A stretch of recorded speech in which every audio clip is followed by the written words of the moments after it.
Hello, good afternoon. Welcome to Daily Current Affair MCQ. Today is 4th October 2024. Start करते हैं अपने पहले question से।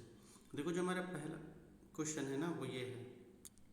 देखो हमारा पहला क्वेश्चन कहता है क्या कि which of the following discovery the Victor Ambros and Gary Ruvkun awarded for the 2024 Nobel prize in medicine. Nobel prize 2024 in medicine में किसको मिला है? इन दोनों को मिला है। तो किस सेक्टर में मिला है? ठीक है, पहला ऑप्शन है डीएनए फिंगरप्रिंटिंग, दूसरा आपका कहता है डिस्कवरी ऑफ एमआईआरएनए, तीसरा कहता है जीन एडिटिंग, चौथा कहता है प्रोटीन सिंथेसिस। आपका करेक्ट आंसर क्या है बताओ। देखो इसका सही आंसर हो जाएगा बी, डिस्कवरी ऑफ एमआईआरएनए का हो जाएगा। ठीक है, नेक्स्ट क्वेश्चन पे चलते हैं। नेक्स्ट क्वेश्चन आपको कह रहा है which state government recently launch the Nijut Moina scheme for girl student. कौन से स्टेट ने लॉन्च किया Nijut Moina scheme for girls student के लिए? तो आपको बताना है। पहला ऑप्शन कहता है असम, दूसरा कहता है महाराष्ट्र, तीसरा कहता है उत्तर प्रदेश, चौथा कहता है हरियाणा। बताओ। देखो ये असम में लॉन्च किया गया है, ए ऑप्शन आपका करेक्ट हो जाएगा, असम में लॉन्च किया गया है। नेक्स्ट क्वेश्चन पे आते हैं। नेक्स्ट क्वेश्चन हमारा कहता क्या है? देखो नेक्स्ट क्वेश्चन हमारा कह रहा है कि who won his second gold at ISSF junior world championship 2024। तो जूनियर वर्ल्ड चैंपियनशिप 2024 जो कि ISSF के द्वारा ऑर्गेनाइज किया गया था, तो उसमें सेकंड गोल्ड मेडल कौन जीता है? ठीक है, पहला ऑप्शन आपका कहता है मानवी जैन, दूसरा कहता है दिव्यांशी, तीसरा कहता है शिखा चौधरी, फोर्थ कहता है नन ऑफ दीज। बताओ आप लोग। तो इसका सही आंसर क्या हो जाएगा? इसका सही आंसर हो जाएगा बी, दिव्यांशी ने जीता है। ठीक है, अब ये देखो क्या हुआ है। तो देखो बात करता है कि जो इंडियन शूटर दिव्यांशी है वो गोल्ड मेडल जीती है, आपका सेकंड गोल्ड मेडल इंडिविजुअल के तौर पे। ठीक है, ISSF जूनियर वर्ल्ड चैंपियनशिप 2024 में, जो कि आपका पेरिस में हो रहा है। ठीक है, इंडिया है जो टॉप किया है मेडल टैली में विथ 21 मेडल, इंक्लूडिंग इसमें 13 गोल्ड आएंगे और बाकी जो कह रहा है फॉलोड बाई नॉर्वे। नॉर्वे का 10 गोल्ड है, इंडिया का 13 गोल्ड है और इंडिया इसमें टॉप है। ठीक है, नेक्स्ट क्वेश्चन पे हम चलते हैं। नेक्स्ट क्वेश्चन पे देखो हमारा कहता क्या है कि who launch the logo website and app of the upcoming Mahakumbh Mela 2024। Upcoming Mahakumbh Mela 2024 को जो लोगो बनाया गया है उस कौन लॉन्च किया है? तो पहला ऑप्शन आपका नरेंद्र मोदी है, दूसरा है आनंदीबेन पटेल, तीसरा है आपका योगी आदित्यनाथ जी, चौथा है आपका केशव प्रसाद मौर्य। आपके पास 10 सेकंड का टाइम है। देखो इसका सही आंसर सी हो जाएगा, योगी आदित्यनाथ जी ने लॉन्च किया, जो कि आपके उत्तर प्रदेश के चीफ मिनिस्टर हैं। बात करता है कि ये मेले की, तो मेला में देखो क्या हुआ है कि ये आपका महाकुंभ मेला जो कि 2025 में होने जा रहा है। ठीक है, नवरात्रि के टाइम पे, जो आपका मार्च में नवरात्रि होती है उस टाइम पे। ठीक है, तो इसको ये लोगों में देखो क्या किया गया, अमृत कलश को एज ए सिंबल रखा गया है। ठीक है, तो चलते हैं अपने नेक्स्ट क्वेश्चन पे। इसका आंसर हो जाएगा आपका सी। नेक्स्ट क्वेश्चन हम चलते हैं। नेक्स्ट क्वेश्चन देखो हमारा कहता क्या है, who has been appointed by the BCCI as the new chairman of its anti corruption unit. Anti corruption unit का न्यू चेयरमैन कौन बनाया गया BCCI के द्वारा, जो कि BCCI में होता है? तो आपका पहला ऑप्शन है शरद कुमार, दूसरा है आलोक जोशी, तीसरा है राजीव सिन्हा, चौथा है अभय कोहली। आपके पास टाइम है, बताओ। तो शरद कुमार को बनाया गया है आपका BCCI के चेयरमैन के, तो BCCI के चेयरमैन के द्वारा एंटी करप्शन यूनिट का चेयरमैन। ठीक है, तो सेशन को रखते हैं यहीं तक। ठीक है, बाकी कोई क्वेरी या कोई क्वेश्चन हो तो feel free to ask in comment section. और इसका PDF आपको टेलीग्राम लिंक पे प्रोवाइड कर दिया गया है, तो आपको डिस्क्रिप्शन में टेलीग्राम लिंक मिल जाएगा। और वहाँ भी ना मिले तो चैनल के अबाउट में जाइएगा, वहाँ पर आपको डिस्क्रिप्शन में टेलीग्राम मिल जाएगा। ठीक है, बाकी पढ़ते लिखते रहिए। धन्यवाद, नमस्कार। Hello, good afternoon, welcome to daily current affair MCQ। Today is 9th October 2024। Start करते हैं अपने पहले क्वेश्चन से। देखो जो हमारा पहला क्वेश्चन है वो ये है, और आप लोगों को अगर PDF चाहिए तो प्लीज़ टेलीग्राम पे जाइए, वहाँ पर आपको इसका PDF मिल जाएगा और टेलीग्राम आपको डिस्क्रिप्शन के लिंक में मिल जाएगा।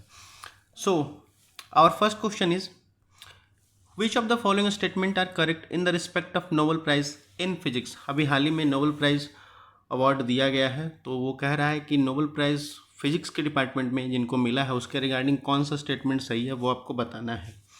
तो फर्स्ट स्टेटमेंट कहता है कि John J Hopfield and Joseph E Hinton were the winner of the 2024 Nobel prize in physics.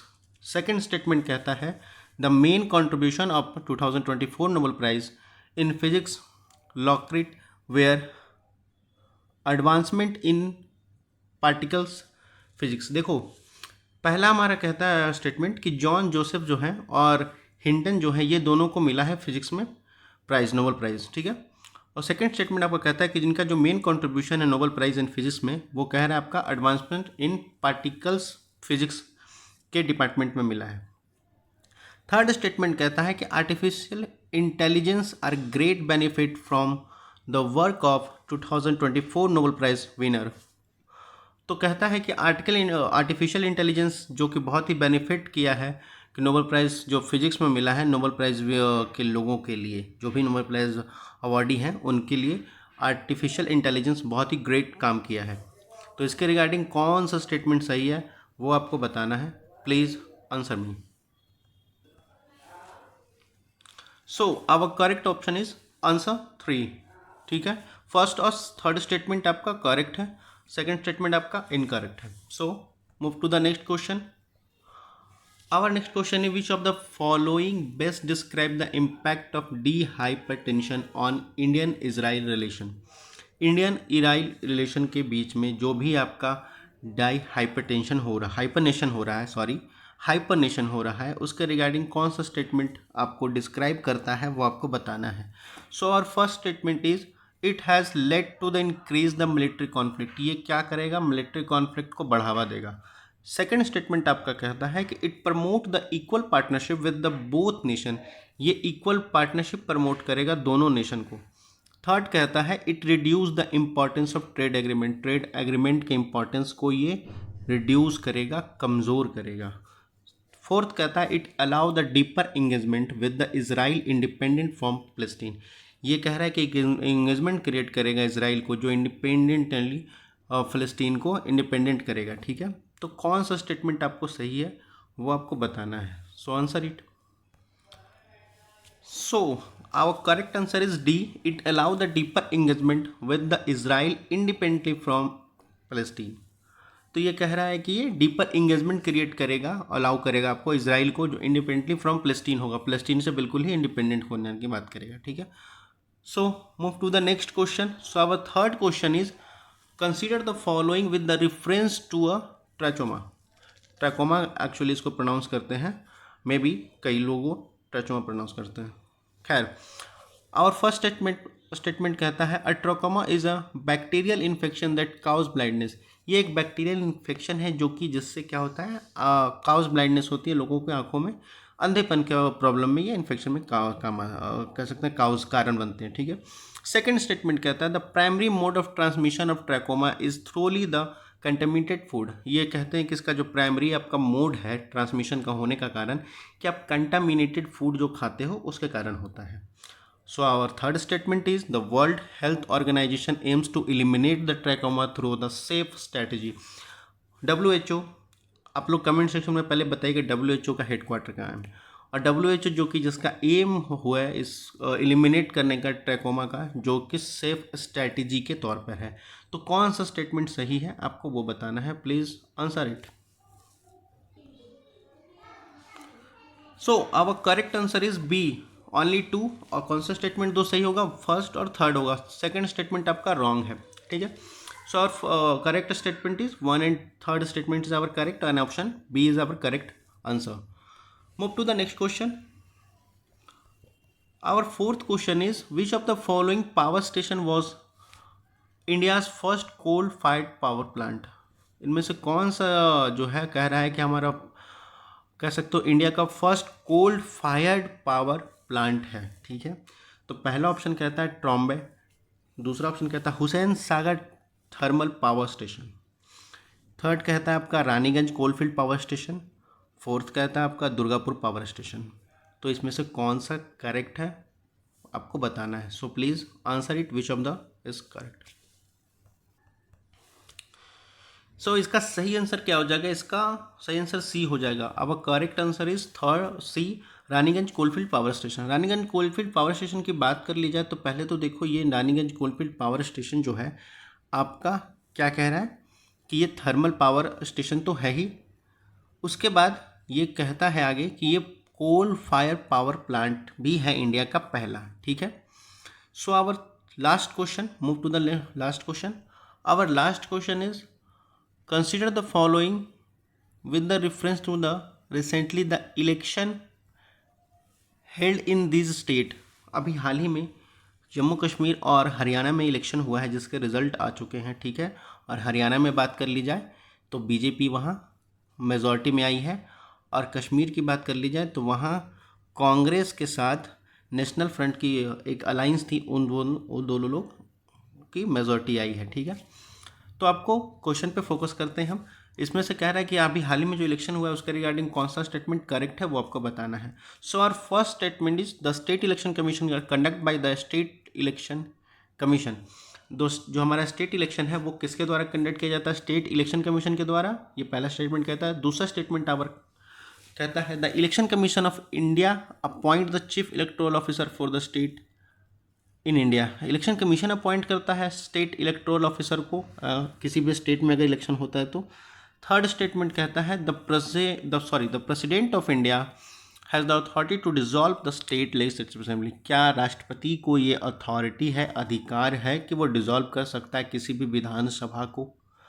Fourth statement कहता है the model code of conduct came into effect as soon as the election is announce. क्या जो आदर्श आचार संहिता जो है वो आपका effect में तभी आता है जब इलेक्शन कमीशन इलेक्शन की डेट अनाउंस करता है।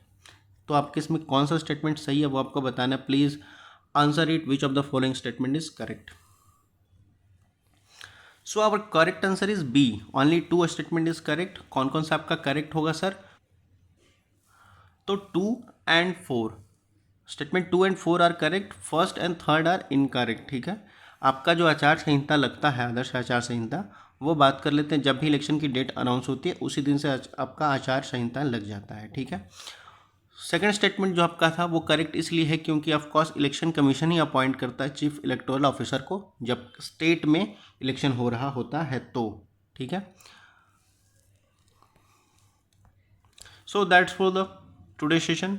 आपको कोई क्वेश्चन या कोई क्वेरी हो तो feel free to ask in comment section. बाकी पढ़ते लिखते रहिए। धन्यवाद, नमस्कार। Hello, good afternoon, welcome to daily current affair MCQ।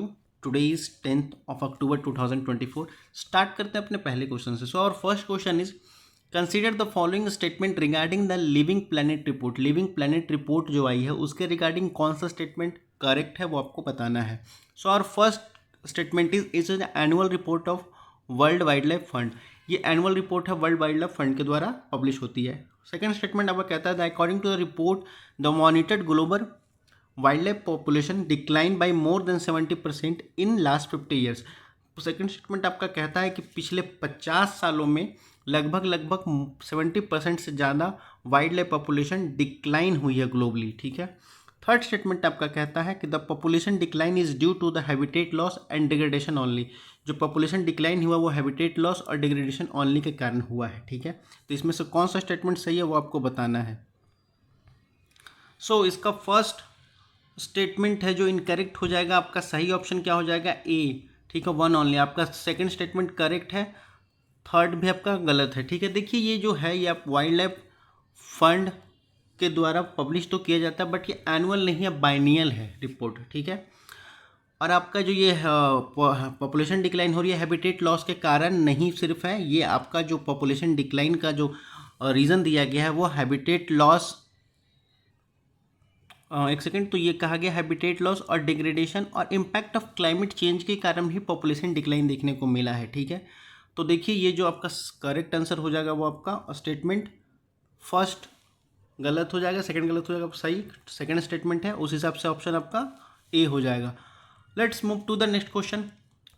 So Nobel prize 2024 in chemistry is awarded for. Nobel prize 2024 जो केमिस्ट्री में मिला है वो किनको मिला है ये तो आप लोग को पता ही होगा, किस कारण मिला है वो आपको बताना है, ठीक है। कमेंट सेक्शन में बताइएगा किनको मिला है और इसका रीज़न बताइए।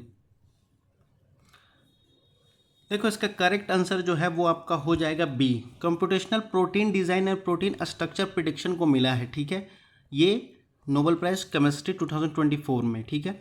अब ये किनको मिला है तो डेविड बेकर को मिला है जो कंप्यूटेशनल कह सकते हो protein design and Demis Hassabis John M Jumper, sorry for the pronunciation, को प्रोटीन स्ट्रक्चर प्रिडिक्शन के लिए मिला है। ठीक है, let's move to the next question. देखो हमारे जो नेक्स्ट क्वेश्चन है वो ये है, कहता है rice can be fortified with iron, zinc, vitamin B, vitamin A, तो इनमें से कौन सा स्टेटमेंट करेक्ट हो आपको बताना है। देखो इसका सही आंसर आपका डी हो जाएगा। ठीक है, राइस जो है उसमें क्या क्या होता है, तो iron, zinc, vitamin B, vitamin A, सारे मात्रा का प्रेजेंस होता है। ठीक है, next move to the next question. देखो फोर्थ क्वेश्चन आपका कहता है कि consider the following statement regarding the comprehensive annual modular survey. ठीक है, कैंप्स के बारे में कहता है, इसमें से कहता है इसका रिगार्डिंग कौन सा स्टेटमेंट करेक्ट है वो आपको बताना है। तो पहला आपका स्टेटमेंट कहता है primary objective to collect data to generate indicator related education of pocket medical expenses. ये बेसिकली डाटा कलेक्ट करता है, प्राइमरी ऑब्जेक्टिव इसका क्या है, आपका डाटा कलेक्ट करना। ठीक है, सेकेंड स्टेटमेंट कहता है according to the survey Kerala leads among the state in the percentage of household owning computing. कह रहा है कंप्यूटर, कह रहा है कि एक और सर्वे के द्वारा पता चला है केरला जो है सबसे हाईएस्ट कह सकते हो, सबसे टॉप पर है, जहाँ कह सकते हो कि हर हाउस होल्ड में एक कंप्यूटर ऐसा माना जा रहा है कि वहाँ है। ठीक है, हर हाउस होल्ड में पाया जाता है, लोगों के पास है। तो कौन सा स्टेटमेंट करेक्ट होगा आपको बताना है। सो इसका करेक्ट आंसर हो जाएगा वो आपका हो जाएगा A1 ओनली। ये आपका केवल फर्स्ट सही है, सेकंड आपका गलत है। सेकंड कैसे रॉन्ग है, तो देखो सेकंड में आपका जो कर्नाटक सॉरी केरला कह रहा है ना, केरला नहीं होगा, दिल्ली होगा। दिल्ली लीडिंग स्टेट में आ रहा है, स्टेट और यूटी की बात कर लीजिए तो दिल्ली है। ठीक है, कैसे देखो कहता क्या है, दिल्ली जो है आपका लीड्स, यूटी और स्टेट में बात कर लीजिए तो दिल्ली आपका लीडिंग है, जिसमें 27.8% हाउस होल्ड में ओइंग कंप्यूटर है। ठीक है, फॉलोड बाय सिक्किम है, मिजोरम है, देन केरला है एंड नागालैंड है। ठीक है, तो ये आपका करेक्ट आंसर आपका ए हो जाएगा। That's all for the today session. बाकी कोई क्वेश्चन या कोई क्वेरी हो तो feel free to ask in comment section. बाकी पढ़ते लिखते रहिए। थैंक यू, धन्यवाद। Hello, good afternoon, welcome to daily current affair MCQ. Today is 11th October 2024। Start करते हैं अपने पहले क्वेश्चन से। So our first question is consider the following statement with the reference of the myopia. Myopia एक disease होता है, आपको पता होगा, जो आंखों में होता है। उसके रिगार्डिंग कौन सा स्टेटमेंट करेक्ट है वो आपको बताना है। So our first statement is a myopia is a condition where the distant object appear blurry. Myopia एक ऐसा कंडीशन है जिसमें डिस्टेंस यानी दूर की वस्तु बहुत ही ब्लरी दिखती है, धुंधला दिखता है। Second statement, the retina is primarily affected by myopia. Retina जो है वो प्राइमरली अफेक्ट होता है मायोपिया में। मायोपिया की जो बीमारी होती है उसमें रेटिना को इफेक्ट पहुंचता है। Our third statement is a concave lens is use to correct the myopia. Myopia disease को सुधारने के लिए या उसको करेक्ट करने के लिए कॉन्केव लेंस की ज़रूरत होती है। तो which of the following statement is correct वो आपको बताना है। Answer it. So our correct option is B. Only two statement is correct. So our which of the statements is correct? One and third statement is correct. Okay. So our second statement is wrong. What is myopia? Let's देखो myopia होता क्या है। Myopia पहले तो आपको पता होगा, near sightedness को कहते हैं। ठीक है, शॉर्ट साइटनेस कह लो आप, ये नियर साइटनेस आप लोग अगर 9th-10th में होगे तो वहाँ आप लोगों ने पढ़ा होगा। ठीक है, अब ये कॉमन रिफ्रैक्टिव एरर होता है जो डिस्टेंस ऑब्जेक्ट को ब्लरी दिखाता है, यानी दूर की जो वस्तु है वो आपको धुंधला दिखाई देता है। ठीक है, इसके जस्ट अपोजिट एक हाइपरमेट्रोपिया होता है, उसमें क्या होता है, नज़दीक की वस्तु धुंधली दिखती है और दूर की वस्तु क्लियर दिखती है। ठीक है, तो ये आप लोगों ने पढ़ा होगा। और ये जो अब ये मायोपिया जो है ये आपको डिजीज़ है, इसमें क्या होता है कि कॉर्निया कर्व हो जाता है, रेटिना को इफेक्ट नहीं पहुंचता है। आपका जो कॉर्निया पार्ट है आई का वो आपका कर्व्ड हो जाता है। ठीक है, जिसपे क्या होता है कि फोकस जो है causing light focus to in front of the retina is instead to directly on it. ठीक है, यानी जो कहता है कि रेटिना पर जो फोकस पड़ता है डायरेक्टली वो इनडायरेक्टली पड़ता है, वो फोकस वो रेटिना पे डायरेक्टली पड़ने लगता है। इसके कारण ये बेसिकली कॉर्निया को कर्व कर देता है। ठीक है, अब इसको जो क्योर के लिए कह सकते हो कि मायोपिया ठीक करने के लिए क्या यूज़ की जाती है, तो आप देखते हो कि डॉक्टरों के पास जो लेंस लगाई जाती है वो मायोपिया जिनको होता है उनको कॉन्केव लेंस लगाई जाती है। ठीक है, let's move to the next question. So our second question is consider the following with the reference to Bharat Ratna. Bharat Ratna के रिगार्डिंग कौन सा स्टेटमेंट करेक्ट है वो आपको बताना है, ठीक है। अब देखो भारत रत्न अभी रिसेंटली में क्या हुआ है कि अब जो रतन टाटा जी का देहांत हुआ है, ठीक है। तो उसके रिगार्डिंग वहाँ जो महाराष्ट्र की जो गवर्नमेंट है उन लोगों ने डिमांड की है रतन टाटा को भारत रत्न देने का, जिसके रिगार्डिंग ये न्यूज़ आज है, ठीक है। तो which of the following statement is correct, तो हमारा पहला स्टेटमेंट कहता है Bharat Ratna is awarded for the excellence in academy. Bharat Ratna जो दिया जाता है एकेडमिक परफॉर्मेंस को एक्सेलेंस में दिया जाता है। Second statement, Bharat Ratna was first awarded in 1962 by prime minister Jawaharlal Nehru. Bharat Ratna जो है पहली बार प्रधानमंत्री जवाहरलाल नेहरू के द्वारा 1962 में दिया गया था। थर्ड स्टेटमेंट कहता है there is a no limit to number of people who can award Bharat Ratna in an year. देखो बात करता है कि ये कोई लिमिट नहीं है कि एक साल में मतलब साल भर में कितने लोगों को अवार्ड दिया जा सकता है भारत रत्न, ठीक है। और अगर भी बात कर ली जाए रिसेंटली, तो रिसेंटली आपको पता होगा कि बिहार के, आपको बीपीएससी के रिगार्डिंग एग्ज़ाम है तो आपको याद होना चाहिए कि बिहार के जो हमारे पूर्व सीएम थे, आपको जो कह सकते हो कर्पूरी ठाकुर जी, उनको भारत रत्न देने का ऐलान किया गया है, ठीक है। So our fourth statement is doctor S Radhakrishnan was the first recipient of Bharat Ratna. पहली बार डॉक्टर एस राधा कृष्णन को भारत रत्न दिया गया था। तो इसमें से कौन सा स्टेटमेंट करेक्ट है वो आपको बताना है, तो बताओ। So our correct option is D, none of the statement is correct. कैसे करेक्ट नहीं है, तो देखो जो भारत रत्न है वो एक्सेलेंस एकेडमी में नहीं दी जाती है, एक्स्ट्रा ऑर्डिनरी जो परफॉर्मेंस होती है उसमें आपको दिया जाता है, ठीक है। सेकेंड स्टेटमेंट भी आपका करेक्ट नहीं है, क्योंकि ये भारत रत्न पहली बार प्रधानमंत्री जवाहरलाल नेहरू के द्वारा तो दिया गया था, लेकिन 1962 में नहीं दिया गया था, 1954 में दिया गया था पहली बार भारत रत्न, ठीक है। थर्ड स्टेटमेंट रॉन्ग इसलिए है क्योंकि थर्ड स्टेटमेंट कह रहा है कि नो लिमिट, लिमिट नहीं होती है। लिमिट होती है सर, बिल्कुल होती है। एक साल में 3 व्यक्ति को ही भारत रत्न दे सकते हैं, ठीक है। और फोर्थ स्टेटमेंट ऐसे रॉन्ग है, फोर्थ स्टेटमेंट कह लो तो ऐसे रॉन्ग है कि डॉक्टर एस राधा कृष्णन जो हमारे फर्स्ट वाइस प्रेसिडेंट थे उनको नहीं मिला था। सी राजगोपालाचारी पहले भारत रत्न अवॉर्डी थे। सी राजगोपालाचारी पहले भारत रत्न अवॉर्डी थे। याद रखिएगा, ये बहुत ही इंपॉर्टेंट क्वेश्चन बन सकता है यहाँ से। So move to the next question. Our next question is which of the following best reflect the meaning of the term currency swap agreement. Currency swap agreement को लेकर के कौन सा टर्म जो है इसका बेस्ट मीनिंग बताता है वो आपको बताना है। और first statement is a contract to buy or sell the currency at current market rate for immediate delivery. एक कॉन्ट्रैक्ट होता है जिसमें ये कहा गया बाई एंड सेल करेंसी किया जाता है और करेंट मार्केट रेट पर के आधार पे इमीडिएटली तौर पर अगर डिलीवरी की चाहिए तो। बी स्टेटमेंट कहता है कि an agreement to exchange a set of amount to one currency of for at another specific exchange rate on a single future date.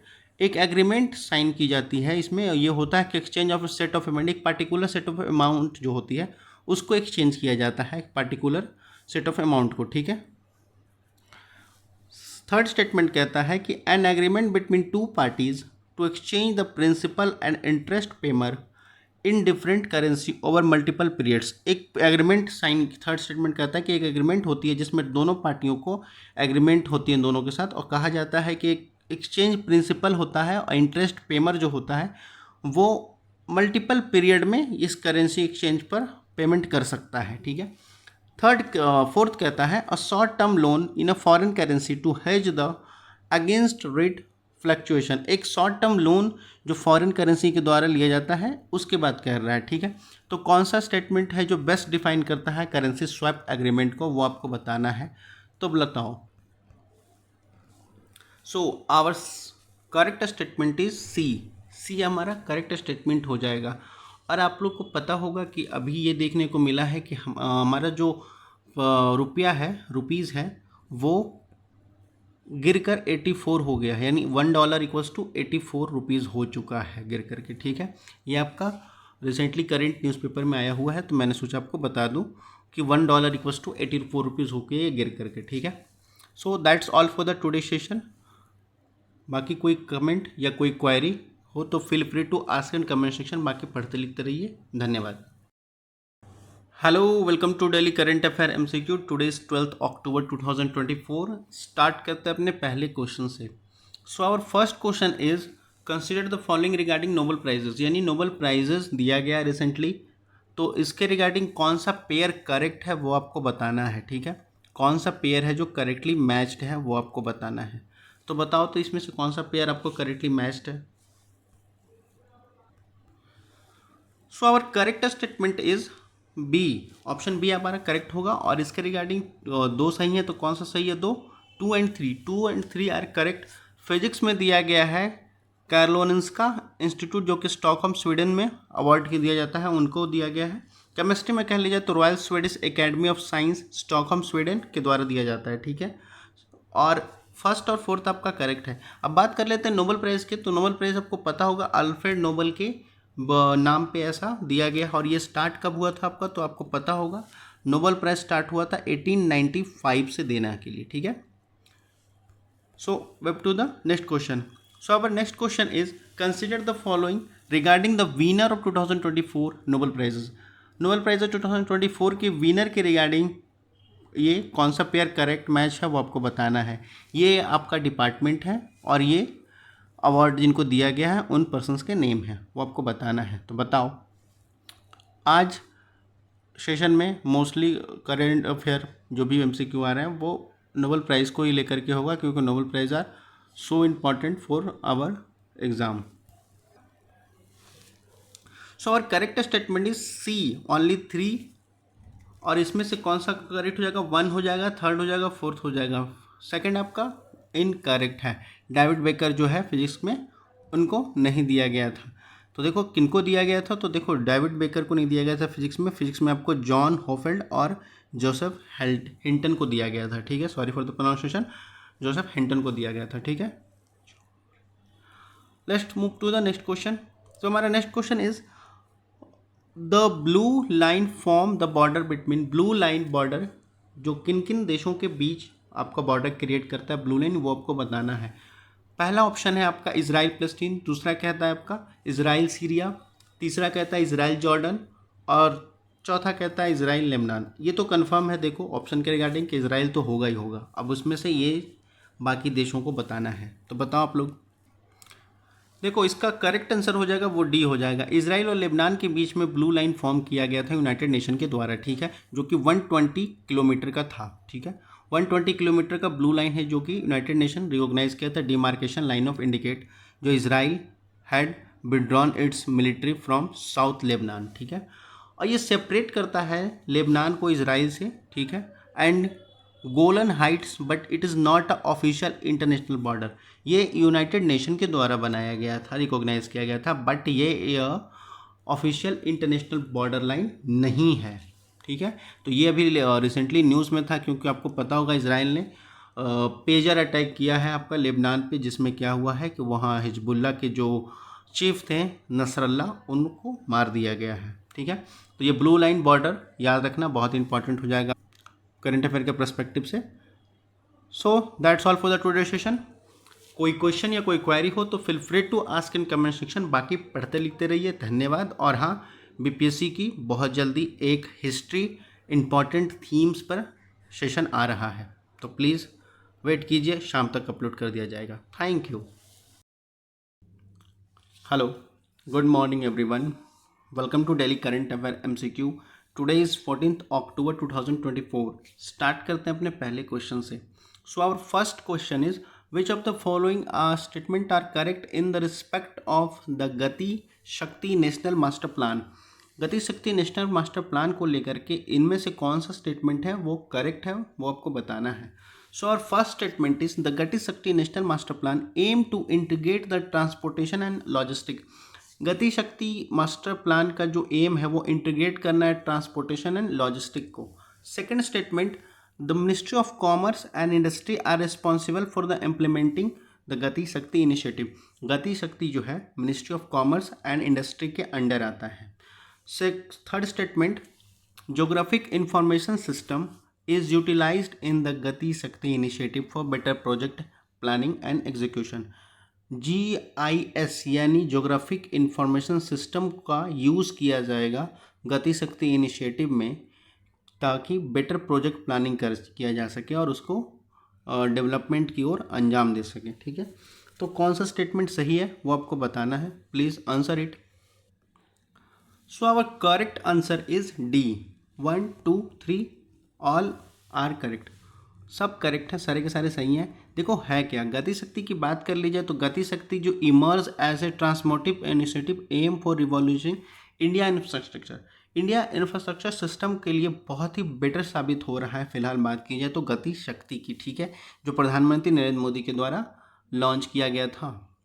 ठीक है, अब बात करते हैं गति शक्ति। तो गति शक्ति है वो design to integrate the various mode of transportation like roadways, railway, airways, waterways, जो भी आप हमारे 4 तरह के वेज हैं, रेलवे, रोडवे, वाटरवे और एयरवे। ठीक है, इन सबको क्या करेगा, इन्हांस करेगा और रिड्यूस करेगा टाइम, जो हमारा टाइम कॉस्ट जाता है, टाइम के साथ साथ और कॉस्ट जो लगता है। जैसे हम कोई भी चीज़ को रेलवे व ट्रेन के माध्यम से मूव करने की कोशिश करें तो बहुत टाइम लगता है, आपका रोडवे के माध्यम से बहुत टाइम लगता है, इन कंपैरिजन टू एयरवे थोड़ा टाइम कम लगता है एयरवे में, वाटर वे में बहुत ज़्यादा टाइम लगता है। तो उसको क्या करना है, रिड्यूस करने का प्लान किया गया है गति शक्ति में। और ये कहा गया कि cost of moving goods across the country, और वो भी कम किया जाएगा, जो आपका मूविंग जो एक शहर से दूसरे शहर जो भी आपका गुड्स जाता है, जिसमें आपको जितने कॉस्ट लगते हैं वो भी आपको रिड्यूस किया जाएगा। और ये आपका ministry of commerce and industry के द्वारा इम्प्लीमेंट किया जाएगा। ठीक है, अब बात कर ली जाए गति शक्ति, तो गति शक्ति का जी हाँ जोग्राफिक इंफॉर्मेशन सिस्टम का यूज़ किया जाएगा इस टेक्नोलॉजी का गति शक्ति में। ठीक है, let's move to the next question. So our next question is which of the following is the main focus, which of the following is the main focus of the Wilmington declaration. Wilmington declaration को लेकर के कौन सा जो main focus है वेलमिंगटन declaration के अनुसार। तो फर्स्ट ऑप्शन कहता है to promote the civil right for all citizen, सारे सिटीजन के सिविल राइट्स को प्रमोट करना है। B to declare the independent from the British rule, British rule के अनुसार कह रहे हैं कि उनसे डिक्लेरेशन इंडिपेंडेंट डिक्लेयर करना है। ठीक है, सी स्टेटमेंट कहता है to establish the white supremacy and restore the control of white democrats, white democrats जो जैसे ब्रिटिश की जो डेमोक्रेसी है उसको क्या कर रहा है, कंट्रोल करना और ये स्टोर करना की बात कर रहा है, वाइट सुप्रीमेसी और वाइट डेमोक्रेट्स को लेकर के। डी कहता है to outline the right of African American, to outline करना है, तैयार करना है right to America, African American को लेकर के। ठीक है, वैसे अफ्रीकन जो अमेरिका में है। ठीक है, तो which of the statement is correct वो आपको बताना है। नाउ टेल मी, देखो आपका करेक्ट स्टेटमेंट हो जाएगा C. So our correct statement is C to establish the white supremacy and restore the control of white democrats, जो रिसेंटली अभी न्यूज़पेपर में आज देखने को आपको मिला था, अगर आप द हिंदू पढ़ रहे होंगे तो। Let's move to the next question. देखो हमारा थर्ड क्वेश्चन कहता है इंडिया इजराइल के रिलेशन को लेकर के, consider the following as with the reference to Indian Israel relation, which of the following is correct. आपको करेक्ट ढूंढना है, इंडिया इजराइल के रिलेशन को रिगार्डिंग रखते हुए कौन सा स्टेटमेंट करेक्ट है वो आपको बताना है। So our first statement is the S-400 missile defence system is developed by the Israel in collaboration with India.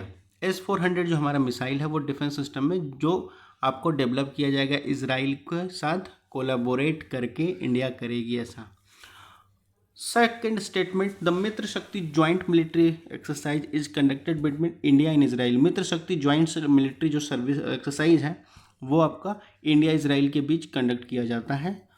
Our third statement is India Israel industrial research and development technology innovation fund IVF focus on the research and development in defence. India Israel जो industrial research and development technical innovation fund है वो क्या focus करेगा, research and development in the defence को लेकर के। ठीक है, तो which of the following statement is correct वो आपको बताना है, इनमें से कौन सा स्टेटमेंट करेक्ट है इंडिया इजराइल के रिलेशन को लेकर के। तो please answer it. So our correct statement is D, no any option, no any statement are correct.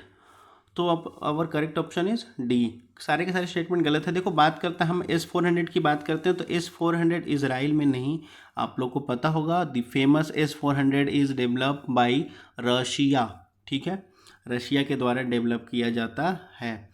बात करते हैं मित्र शक्ति मिलिट्री एक्सरसाइज की, तो मित्र शक्ति मिलिट्री एक्सरसाइज जो है वो इंडिया इजराइल के बीच में नहीं होती है। इंडिया इजराइल के बीच में जो होती है वो ब्लू फ्लैग करके होता है। क्या होता है? ब्लू फ्लैग, ठीक है। So our correct statement our correct option is D, none of the option is correct. Let's move to the next question. So our next question is which of the following is consequences of president rule in state. कौन सा consequences के अनुसार कह सकता है कि president rule state में लगाया जा सकता है, ठीक है। A option strengthening the state autonomy, state autonomy को स्ट्रेंथिंग करने के टाइम पे ऐसा किया जा सकता है। बी ऑप्शन कह रहा है dissolution of state assembly, state assembly जो विधानसभा होती है उसको भंग करने के टाइम पे। सी कह रहा है direct governance by the state assembly, direct assembly के द्वारा डायरेक्ट गवर्नेंस को। डी कह रहा है increase the power of chief minister, अगर चीफ मिनिस्टर के हम पावर को इंक्रीज कर देंगे तब। तो which of the following statement is correct, बताओ। So our correct answer is B, dissolution of state assembly. विधानसभा जब भंग करने के टाइम पे ऐसा सिचुएशन रहता है तब क्या होता है, प्रेसिडेंट रूल किसी भी स्टेट में लगाया जा सकता है। Okay, that's all for the today session. बाकी कोई क्वेश्चन या कोई क्वेरी हो तो feel free to ask in comment section. बाकी पढ़ते लिखते रहिए। धन्यवाद, thank you. Hello, good afternoon, welcome to daily current affair MCQ। Today is 15 October 2024। Start करते हैं अपने पहले क्वेश्चन से। So our first question is consider the following reference with the wholesale price index, ठीक है। तो होलसेल प्राइस इंडेक्स के regarding कौन सा स्टेटमेंट करेक्ट है वो आपको बताना है। And our first statement is national statistics office यानी NSO is responsible for publishing wholesale price index. क्या NSO यानी नेशनल स्टैटिक्स ऑफिस वो पब्लिश करती है होलसेल प्राइस इंडेक्स को। सेकेंड स्टेटमेंट कहता है कि it is primarily measure the changes in the cost of living for consumer. ये प्राइमरली मेजर चेंजेस लाता है जो आपको कॉस्ट ऑफ लिविंग कंज्यूमर के लिए जो प्राइस होते हैं उनके लिए। थर्ड स्टेटमेंट कहता है higher wholesale price index inflation leads to higher interest rate. Higher अगर होलसेल प्राइस इंडेक्स होगा, इन्फ्लेशन होगा तो वो लीड्स करेगा हायर प्राइस इंटरेस्ट को। ये आपका थर्ड कहता है। फोर्थ कहता है supply chain disruption can lead to the increase in वो wholesale price index. Supply chain disrupt होगा अगर इंक्रीज होगा होलसेल प्राइस इंडेक्स तो which of the statement is correct, answer it. So our correct statement is 1, 3, 4, only 3। तो यानी आपका उसके according आपका सी ऑप्शन करेक्ट हो जाएगा। सेकेंड स्टेटमेंट आपका रॉन्ग है। Let's move to the next question. Question number second, consider the following pairs. Organisation दिया हुआ है इधर और कंट्री एसोसिएट भी दिया हुआ है, ठीक है। इसमें से कौन सा करेक्ट है वो आपको बताना है। पहला फर्स्ट कह रहा है आपका Hamas Lebanon, Hezbollah Yemen, Houthi Sudan, Boko Haram Iran. Which of the following statement is which of the following pair is correct वो आपको बताना है, बताओ। So our correct statement is D, none of the state pair is correct. Okay, move to the next question. Our third question is which of the following statement are correct in respect of forming government at the state assembly। Government state assembly के level पे अगर government form होती है यानी विधानसभा में सरकार बनती है किसी भी राज्य में तो उसके रिगार्डिंग कौन सा स्टेटमेंट करेक्ट है वो आपको बताना है। सो और first statement is president of India has authority to invite the leader of the majority party to form a government at the state level in India. क्या प्रेसिडेंट ऑफ इंडिया इनवाइट करती है election के बाद किसी भी राज्य को राज्य में पार्टी को सरकार बनाने के लिए? तो ये आपका स्टेटमेंट गलत हो जाएगा। सेकंड स्टेटमेंट कहता है article 164 of the Indian constitution empower the governor to appoint the chief justice of India. Article 164 ये कहता है कि इंडियन कॉन्स्टिट्यूशन के अनुसार कि गवर्नर को कोई अपॉइंट कर सकता है वो चीफ मिनिस्टर ऑफ इंडिया को, चीफ मिनिस्टर ऑफ स्टेट को। Third article 213 of Indian constitution deal with the legislative power of the governor of a state. क्या गवर्नर ऑफ स्टेट को इलेक्टिव पावर के लिए आर्टिकल 213 में ये दिया हुआ है? तो कौन सा करेक्ट है आपको बताना है, बताओ। So our correct answer is B, 2 and 3 are correct, 2 and 3 are correct, first are wrong. Let's move to the next question. This is the last question of the session. Question number 4. What effect does decrease in the bank rate have on the economy? What effect? अगर bank rate को हम decrease करेंगे तो economy पे क्या असर पड़ेगा वो आपको बताना है। फर्स्ट ऑप्शन कहता है it encourage the bank to lend more. B कहता है it discourage the consumer spending, consumer के जो खर्चे होंगे उसको डिस्करेज करेगा। सी कहता है आपका it lead to an increase in loan rate, loan में बढ़ोतरी देखने को मिलेगी। डी कहता है it lead no effect on money supply, क्या मनी सप्लाई पे कोई इफेक्ट नहीं पहुंचेगा अगर बैंक रेट को हम डिक्रीज करते हैं तो which of the option is correct? Answer it. So our correct option is A, it an encourage the bank to lend more, ये बैंक को इनकरेज करेगा कि वो लेंड मोर के लिए, ठीक है। So that's all for the today session. कोई क्वेश्चन या कोई क्वेरी हो तो आप लोग कमेंट सेक्शन में पूछ सकते हैं, बाकी पढ़ते लिखते रहिए। धन्यवाद, thank you. Hello, good afternoon everyone, welcome to daily current affair MCQ। Today is 16 October 2024। Start करते हैं अपने पहले क्वेश्चन से। So our first question is a bone ossification test is primarily used for, एक बोन ऑसिफिकेशन टेस्ट है जो recently news में था, वो किस पर्पस के लिए यूज़ किया जाता है, ये क्वेश्चन आपका है, ठीक है। फर्स्ट ऑप्शन कहता है measuring the mineral density of bones के में जो मिनरल डेंसिटी होती है उसको मेज़र करने के लिए। सेकंड कहता है identify the genetic mutation in bone structure में जो जेनेटिक म्यूटेशन होती है उसको आइडेंटिफाई करने के लिए काम आता है ये।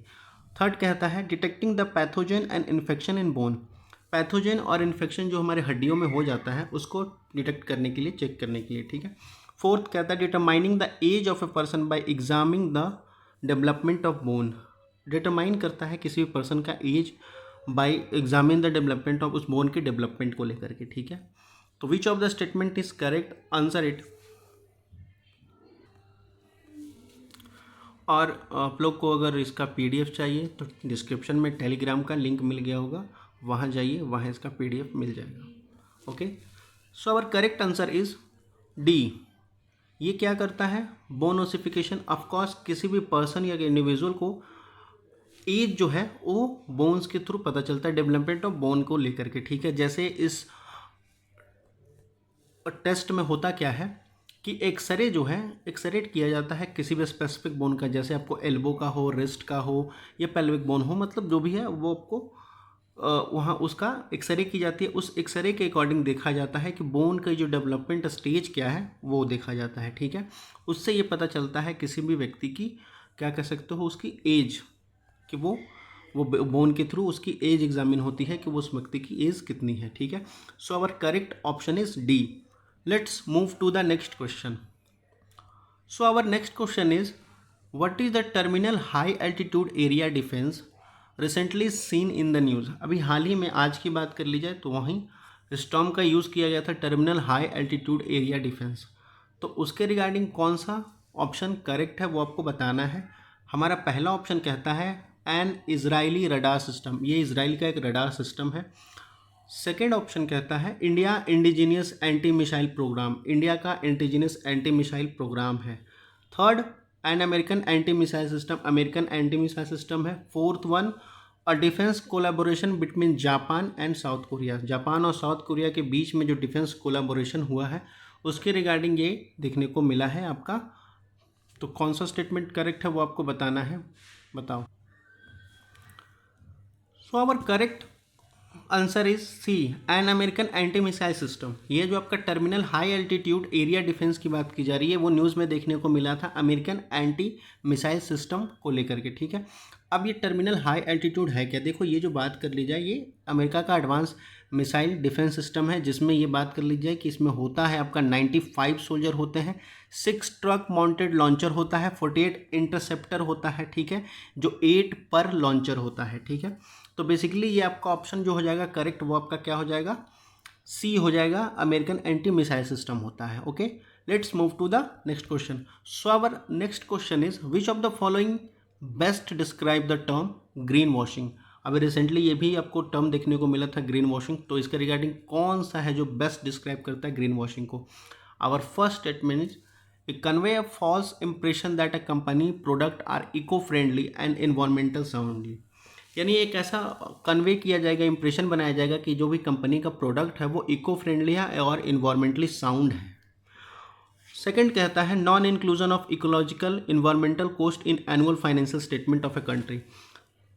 इंक्लूड नहीं किया जाता है किसी भी इकोलॉजिकल इन्वायरमेंटल कॉस्ट को किसी भी एनुअल फाइनेंशियल स्टेटमेंट के कंट्री के किसी एनुअल फाइनेंशियल स्टेटमेंट में। ठीक है। थर्ड कहता है आपका ignoring the distress of ecological consequence while undertaking the infrastructure development. Ignore कर दिया जाता है, नज़रअंदाज बेसिकली, मतलब वहाँ उसको इंक्लूड नहीं किया जाता है किसी भी अंडरटेकिंग इंफ्रास्ट्रक्चर डेवलपमेंट में इकोलॉजिकल कॉन्सिक्वेंसेस को लेकर के। Fourth one making the mandatory provision for environmental cost in government project programme. Mandatory कर दिया जाएगा इन्वायरमेंटल कॉस्ट इन गवर्नमेंट किसी भी गवर्नमेंट प्रोजेक्ट को लेकर के, उसको ग्रीन वॉशिंग कहते हैं। तो कौन सा स्टेटमेंट करेक्ट है वो आपको बताना है, बताओ। So our correct answer is A, ये आपका होगा correct option.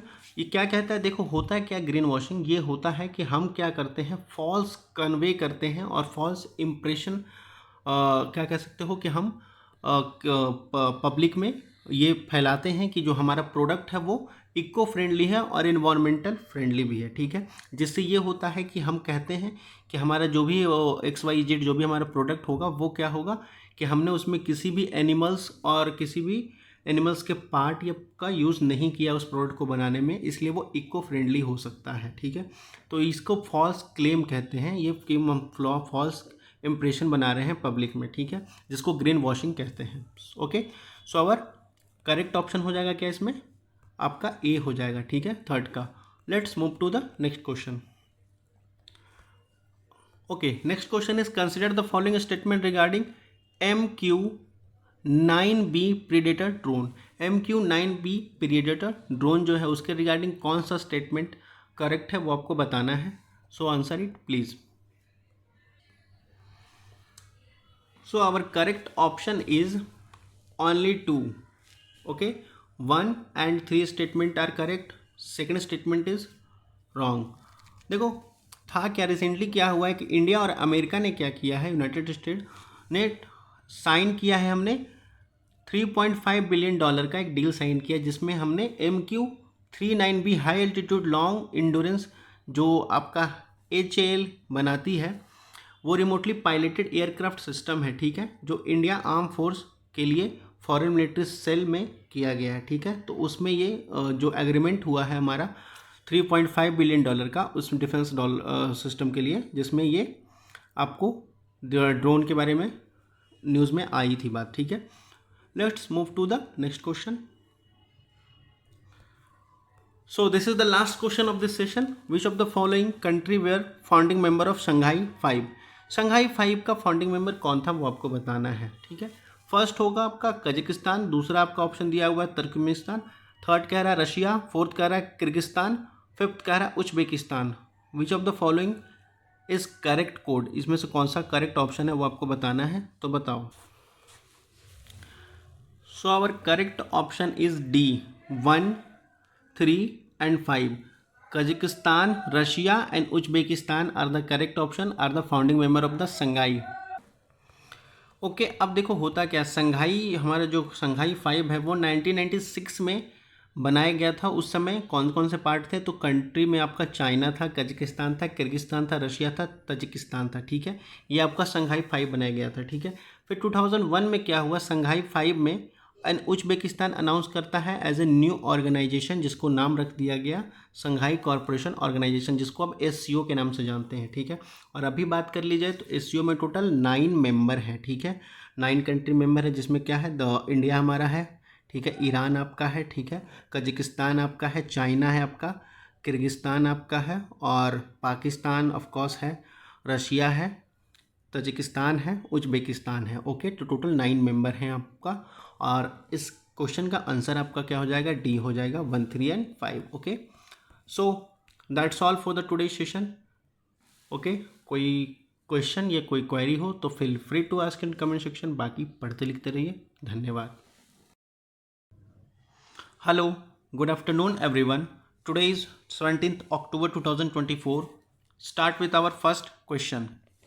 So our first question is, consider the following crops. How many crops are grown in Rabi season? Rabi season में कौन कौन से क्रॉप ग्रो किए जाते हैं उसके रिगार्डिंग आपके ऑप्शन दिए हुए हैं, वो आपको बताना है। So our first option is barley, second one grams, third one safflower, fourth one soybean. Okay, तो which of the following statement is correct? Answer it. So our correct option is C, only 3, 1, 2, 3, ये तीनों सही होंगे। Soybean नहीं, राबी crop नहीं है, वो आपका खरीफ क्रॉप में आता है, ठीक है। और ये सैफफ्लावर नहीं होगा, यहाँ सनफ्लावर होगा, टाइपिंग मिस्टेक है। Okay, let's move to the next question. So our next question is, Prakash Singh case 2026 जो अभी रिसेंटली न्यूज़ में है, उसके रिगार्डिंग कौन सा स्टेटमेंट करेक्ट है वो आपको बताना है कि जो प्रकाश सिंह केस है वो किससे रिलेटेड है। फर्स्ट ऑप्शन आपका दिया गया इलेक्टोरल रिफॉर्म के रिलेटेड है, सेकंड ऑप्शन आपका जुडिशियल अपॉइंटमेंट के रिलेटेड है, थर्ड ऑप्शन आपका इन्वायरमेंट कंजर्वेशन के रिलेटेड है, फोर्थ वन पुलिस रिफॉर्म के रिलेटेड है। तो which of the option is correct? Answer it. So our correct option is D. Okay, police reform के रिलेटेड है ये प्रकाश सिंह केस, तो जो 2026 में आया था। Okay, move to the next question. यहाँ देखो आपको दिया गया है क्या, करेक्टली पेयर दिया गया, वो आपको बताना है कि करेक्टली पेयर कौन सा है, ठीक है। करेक्टली पेयर किसके साथ मैच करता है वो आपको बताना है। यहाँ आपको लैटिट्यूड दिया गया है, यहाँ बॉर्डर बिटवीन दिया गया है। तो 7th पैरेलल जो है वो आपका ईरान इराक के से रिलेटेड है। यह 38 पैरेलल यूएसए और कनाडा के रिलेटेड है। 49th पैरेलल नॉर्थ कोरिया और साउथ कोरिया के रिलेटेड है। तो इसमें से कौन सा पेयर जो है करेक्टली मैच कर रहा है वो आपको बताना है, तो बताओ। So our correct option is D, none of the pair is correct. कैसे? तो देखो बात करता है 17th पेयर की। 17th पेयर इलाक ईरान से रिलेटेड नहीं है आपका, ये आपका रिलेटेड जो है वो नॉर्थ साउथ वियतनाम से। 17th पैरेलल जो था वो नॉर्थ और साउथ और नॉर्थ वियतनाम जो है वहाँ से ये रिलेटेड था, ठीक है, जो कि अब एग्जिस्ट नहीं करती है, ठीक है। 38 पैरेलल की बात कर लिया तो 38 पैरेलल जो है आपका नॉर्थ कोरिया और साउथ कोरिया से रिलेटेड है। और 49th पैरेलल की बात कर ली जाए तो 49th पैरेलल आपका यूएसए और कनाडा से है। ओके, तो कोई भी आपका करेक्ट ऑप्शन नहीं है जो यहाँ मैच कर रहा हो, स्टेटमेंट नहीं है जो पेयर मैच कर रहा हो। ओके, तो उसके अकॉर्डिंग आपका करेक्ट आंसर हो जाएगा आपका D, none of the these. Okay, move to the next question. So our next question is our next question is, International Energy Outlook 2024 is released by international energy outlook 2024 की report आई है, जो कि बताना है आपको किसके द्वारा रिलीज किया गया है। ओके, तो फर्स्ट ऑप्शन आपका है वर्ल्ड बैंक के द्वारा, second one International Energy Agency, third one Organisation of Petroleum Exporting Country, last one जो कि डी है आपका इंटरनेशनल एटॉमिक एनर्जी एजेंसी। तो किसके द्वारा ये आउटलुक पब्लिश की जाती है आपको बताना है, बताओ। So our correct option is B, International Energy Agency के द्वारा इंटरनेशनल एनर्जी आउटलुक पब्लिश की जाती है 2024 का। Okay, move to the next question. Next question हमारा कहता है, arrange the following places with north to south. ये जितने प्लेसेस हैं इसको नॉर्थ से साउथ के रिलेट अरेंज करना है, ठीक है। नॉर्थ आपका ऊपर होता है, साउथ ऊपर नीचे होता है, तो नॉर्थ से साउथ से आपको अरेंज करना है, जिसमें पहला आपका क्या है ससेरला, दूसरा आपका क्या है डोरबोक, तीसरा आपका क्या है काराकोरम पास, तो फोर्थ आपका क्या है गलवान, जो कि अभी डिस्प्यूट बहुत फेमस चल रहा है 2 साल से, फिफ्थ आपका कहता है दौलत बेग ओडली, ठीक है। तो इसमें से कौन सा करेक्ट है वो आपको बताना है, इसके रिगार्डिंग आपका ऑप्शन दिए हुए हैं, तो बताओ। So our correct option is C. Okay, C सबसे पहले हमारा क्या होगा काराकोरम होगा, उसके बाद हमारा क्या होगा दौलत बेग ओडली होगा, ठीक है। उसके बाद आपका क्या होगा सैसर, ला होगा, ठीक है। उसके बाद बात करता है फोर्थ वन जो कि आपका गलवान है वो होगा। उसके बाद सेकंड वन आएगा जो आपका डरबक कहते हैं वो होगा, ओके। तो जिसके रिगार्डिंग ये क्या होगा आपका सी ऑप्शन होगा correct, okay. Move to the next question. Next question हमारा कहता है which of the following statement are correctly in respect of the council of minister of state legislative assembly. State legislative assembly को लेकर के council of minister जो वहाँ होता है, किसी भी विधानसभा जहाँ स्टेट होते हैं वहाँ, उसके रिगार्डिंग कौन सा स्टेटमेंट करेक्ट है वो आपको बताना है। सो और first statement it the council of minister is headed by chief minister. Council of minister आपका चीफ मिनिस्टर के द्वारा हेड किया जाता है। सेकंड कहता है article 164 of the Indian constitution is related to the council of minister in the state. Article 164 आपका constitution का ये बताता है कि काउंसिल ऑफ मिनिस्टर किसी भी स्टेट में काउंसिल ऑफ मिनिस्टर होगा। Third one the total number of minister in the state could not exist more than, यहाँ होगा okay, more than 10% of the total number of member in the state legislative assembly. State legislative assembly में किसी भी विधानसभा के member को लेकर के उसका टोटल मेंबर का 10% ही आपका काउंसिल ऑफ मिनिस्टर होना चाहिए, ये आपका थर्ड स्टेटमेंट कहता है। तो कौन सा स्टेटमेंट सही है वो आपको बताना है। बताओ, बहुत ही इजी क्वेश्चन है। Okay, our correct option is A, 1 and 2 statement is correct. Third one गलत होगा क्योंकि 10% नहीं 50% total member of the council of minister बनते हैं। Total member of legislative assembly, किसी विधानसभा के मेंबर जितने होते हैं उसका 15% लोगों को काउंसिल ऑफ मिनिस्टर बनाया जाता है, okay. So our correct option is 1 and 2। उसके रिगार्डिंग आपका ऑप्शन ए हो जाएगा correct. Let's move to the next question. Our next question is, और this is the last question of this session, which of the following ministry is responsible for the implementing the PM Garib Kalyan योजना। PM Garib Kalyan योजना को लेकर के कौन सा ministry है जो इम्प्लीमेंट कर रहा है, किसके अंडर आता है ये पीएम गरीब कल्याण योजना। फर्स्ट ऑप्शन कह रहा है आपका ministry of health and family welfare. Second आपका कहता है मिनिस्ट्री ऑफ फाइनेंस। थर्ड कहता है ministry of consumer affair, food and public distribution. Fourth one कहता है आपका मिनिस्ट्री ऑफ रूरल डेवलपमेंट। तो which one statement is correct, answer it. So our correct option is C, ministry of consumer affair food and public distribution is correct option. Is इसी के under आपका PM Garib Kalyan योजना आता है, okay. So that's all for the today session. कोई comment या कोई question या कोई क्वेरी हो तो feel free to ask in comment section.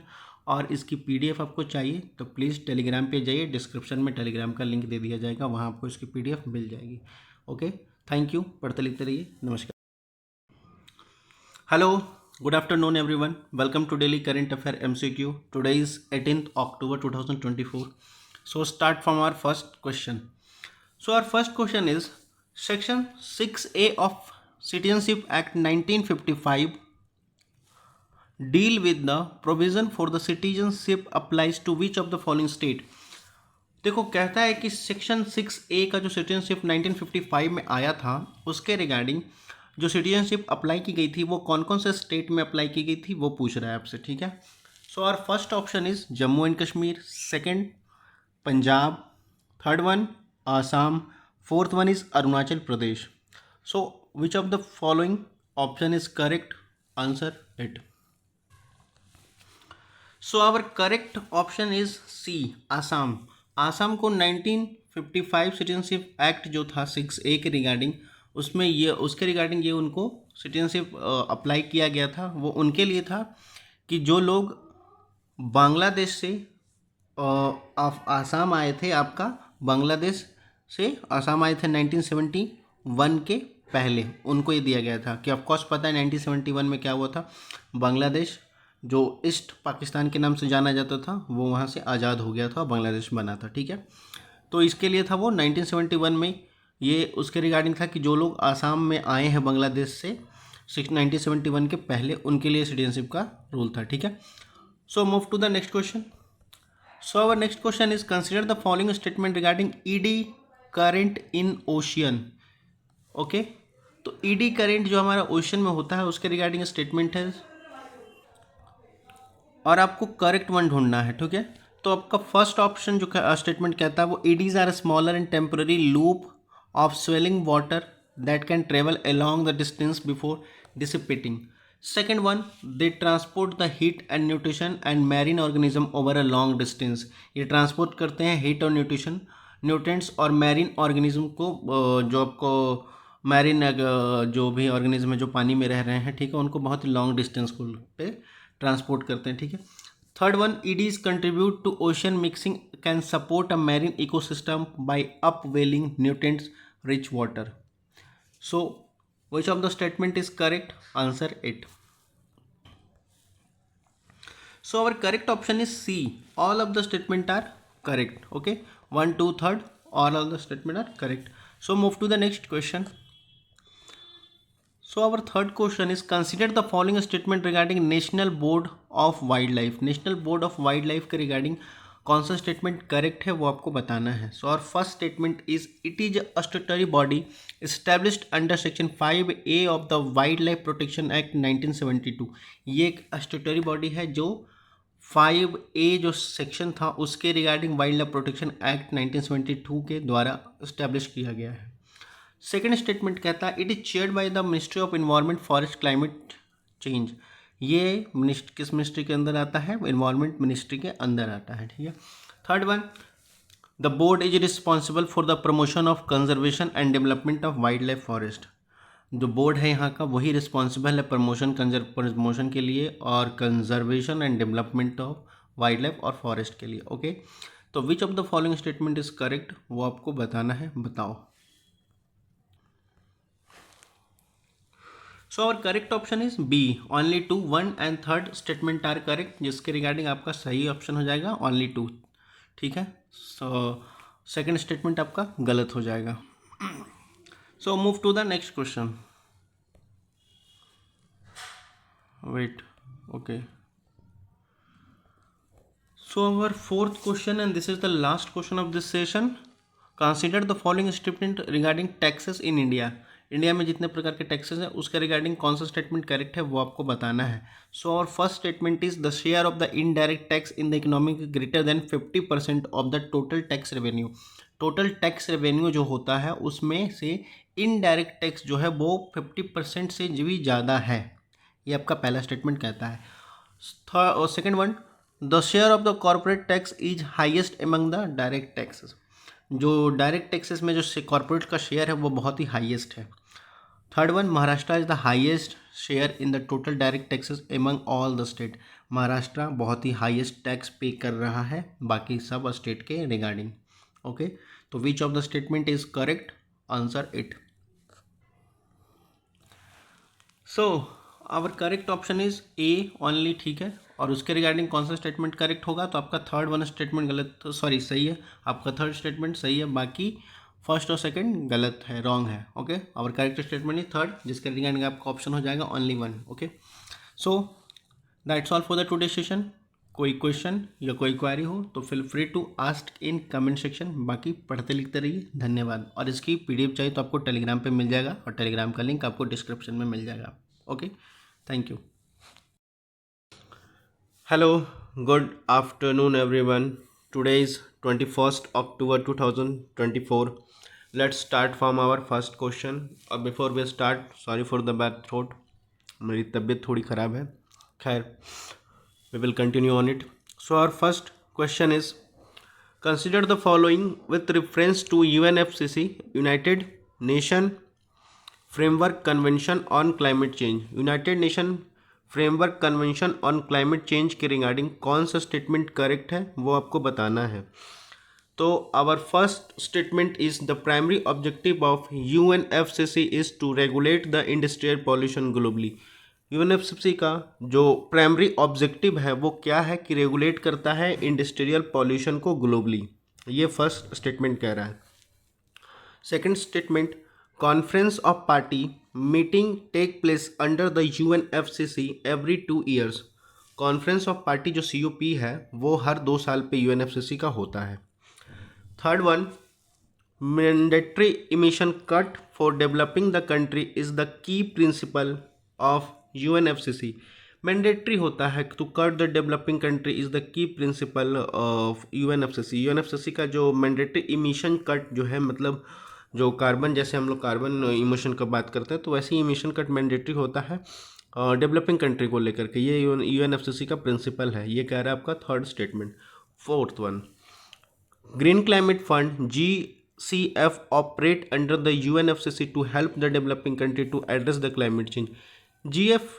GCF operate करता है आपका UNFCCC को डेवलपिंग कंट्री को एड्रेस करने के लिए क्लाइमेट चेंज में। Okay, so which of the following statement is correct, वो आपको बताना है। सो बताओ। So our correct option is A. Only one statement is correct, or which one is fourth one? First, second, third are wrong. Fourth one is correct option. Then the option A is correct. Only one is okay. Let's move to the next question. So our next question is, which of the following statement are correct with respect to प्रधानमंत्री जन धन योजना? प्रधानमंत्री जन धन योजना के regarding कौन सा स्टेटमेंट करेक्ट है वो आपको बताना है। So our first statement is, the main objective of Pradhan Mantri Jan Dhan Yojana is to ensure the financial inclusion by offering a banking service to the unbanked population। ये कह रहा है कि प्रधानमंत्री जन धन योजना का जो मेन एम जो था वो आपको फाइनेंशियल इंक्लूजन करना था बैंक ऑफरिंग सर्विस दे करके, जो अनबैंक पॉपुलेशन है, जिनके कह सकते हो कि अकाउंट्स बैंक में नहीं खुले हुए, उनको बैंकों तक लाना था।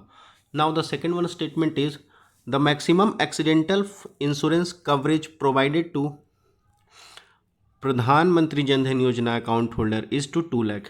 जो मैक्सिमम एक्सीडेंटल इंश्योरेंस जो प्रोवाइड करेगा प्रधानमंत्री जन धन योजना अकाउंट होल्डर वालों को, वो 2 लाख कह रहा है। Now the third one is, only government employ are eligible to open the प्रधानमंत्री जन धन योजना अकाउंट। केवल सरकारी संस्था में काम करने वाले लोगों को ही ये सुविधा दी जा रही है कि वो प्रधानमंत्री जन धन योजना में अपना खाता यानी बैंक अकाउंट खुलवा सकते हैं।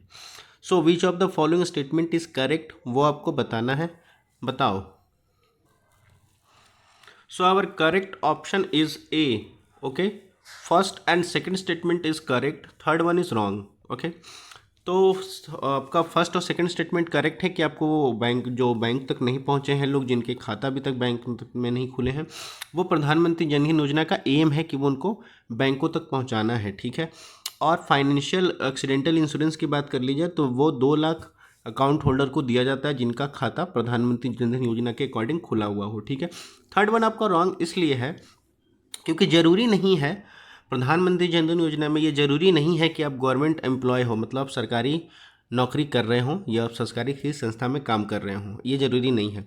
कोई भी पर्सन अकाउंट खुलवा सकता है जन धन योजना के रिगार्डिंग, इवन माइनर भी खुलवा सकते हैं, बशर्ते शर्त इतना है कि उनकी एज जो है वो 10 साल से ऊपर होनी चाहिए। ठीक है, बिलो 10 ईयर्स को अलाउड नहीं है। Okay, so the statement first and second is correct, third one is wrong. Okay, उसके रिगार्डिंग आपका ऑप्शन कौन सा हो जाएगा? A, 1 and 2। So let's come to the next question. So our third question is, which of the following initiative have been launch by Quad country to counter the China belt and road initiative. ठीक है, quad country के regarding कौन सा initiative launch किया गया जो China belt and road initiative को counter करेगा, रोकने का काम करेगा? तो फर्स्ट ऑप्शन है आपका built back better world. Okay, B3W इसको कहते हैं। B1 is trans Pacific partnership TPP। C1 is Indo Pacific economic corridor IPEC। D1 global connective initiative. Global connective initiative की बात कर रहे हैं कि वो ग्लोबल कनेक्टिव इनिशिएटिव ऐसा वो लोग करेंगे कि ग्लोबली कनेक्ट करने की बात कर रहा है। ओके, तो which of the option is correct वो आपको बताना है। सो बताओ। So our correct option is A, built back better world. ये आपका क्वाड का इनिशिएटिव लॉन्च किया गया है। ठीक है, अब बात कर लेते हैं हम क्वाड की। तो क्वाड है क्या? देखिए, क्वाड जो है आपको स्टैटिक फॉर्म इन्वॉल्विंग 4 कंट्री को मिला करके बनाया गया था। ठीक है, 4 कंट्रियों को मिला करके, देशों को मिला करके ये बनाया गया है। ठीक है, पहला कौन सा हो जाएगा? ऑफकोर्स हमारा US, दूसरा हमारा प्यारा भारत इंडिया, तीसरा हमारा जापान और फोर्थ वन इज ऑस्ट्रेलिया। ठीक है, इन सबको मिला करके ये क्वाड टीम बनाई गई, कंट्री बनाई गई। ठीक है, उसके बाद ये इसका एम जो है ये प्रमोट क्या करेगा? एम इसका क्या है? प्रमोट करेगा open and inclusive Indo Pacific region में कोई भी ओपन एंड क्या कह सकते हो, ओपन एंड इनिशिएटिव कोई भी इंक्लूजन होगा वो इंडो पैसिफिक रीजन में ये ओपन और फ्री ट्रेड कराएंगे। ठीक है, आगे इस क्वाड का जो कंट्री है ये कोलैबोरेट कर रहा है इशू लाइक क्लाइमेट चेंज को लेकर के, ठीक है। और हाल ही में बात की जाए तो ये बिल्ड बैक बेटर वर्ल्ड एक लॉन्च किया है, इनिशिएटिव इन्होंने लॉन्च किया है, जो ये माना जा रहा है कि ये चाइना का जो बेल्ट रोड इनिशिएटिव है इसको काउंटर करने के लिए इन्होंने लॉन्च किया है, ठीक है। ये बहुत ही इंपॉर्टेंट क्वेश्चन है, याद रखिएगा, पूछ लिया जाएगा कि क्वाड में कौन कौन से कंट्री है, तो आपको याद रखना होगा यूएस, इंडिया, जापान और Australia. Okay, now move to the next question. So our next question is, consider the following with reference to the three symbols that are commonly associated with the lady justice. कौन से three symbol हैं जो आपके lady justice के regarding क्या कह सकते हो कॉमनली एसोसिएट किया जाता है, ठीक है। तो फर्स्ट वन कह रहा है आपका क्राउन, दूसरा कह रहा है आपका क्राउन मतलब ऑफकोर्स ताज, दूसरा स्वॉर्ड मतलब तलवार, तीसरा कह रहा है स्केल्स, ठीक है। तो which of the statement is correct वो आपको बताना है, तो बताओ। So our correct option is B. Okay, only 2 and 3 is correct. First one is wrong.